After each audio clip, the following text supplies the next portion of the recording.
going to look at example 8 in our section 3.5 notes. Here we're trying to use an identity in order to make our equation about one trig function if we can.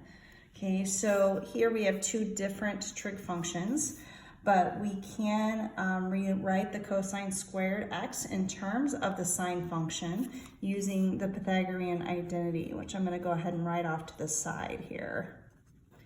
Okay, so we know that the sine squared of x plus the cosine squared of x is equal to 1.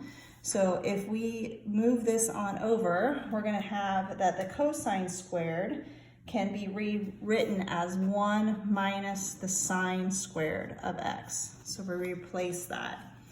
Okay, we still have our positive 4 and our 2 sine x minus 3. All right. Now, this trig function at this stage is all about sine, and it's also quadratic in form because of the power of 2. So in this situation, we want to get everything over to one side equal to 0. Okay, so I'm going to leave this here. I'm going to kick this over, and it'll make it a positive sine squared. Okay, this is a 5, so when I subtract that over, we're going to have a negative 8 there, and then I'm going to leave the 2 sine x in the middle. Okay. All right, so this is a situation where we want to factor. So if it helps you to think about this problem without the sine function, maybe think about it that way. How would you multiply to negative 8 and add to 2? Okay, so if I was doing this for x, I would multiply to negative 8 and add to 2 by using a positive 4 and a negative 2. Okay, and then in this situation, I'd put an x and an x. Okay, well, we don't have an x, right? We have sine squared.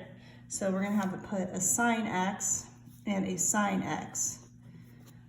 All right, so both of those we need to set equal to 0 and solve. So we're going to have sine x plus 4 equals 0. And sine x minus 2 equal to 0. So here we're going to get sine x equals negative 4. And here we're going to get sine x equal to 2. And we're in all kinds of trouble at this stage. So if you don't recognize it, you can use your calculator and take the sine inverse. And if you tried to take the sine inverse of negative 4 or 2, your calculator would say error. Remember the sine function, when you draw it, it bounces back and forth between negative 1 and positive 1. So it'll never reach negative 4 or 2. Okay, so neither one of these are possible. So our answer for problem 8 is no solution.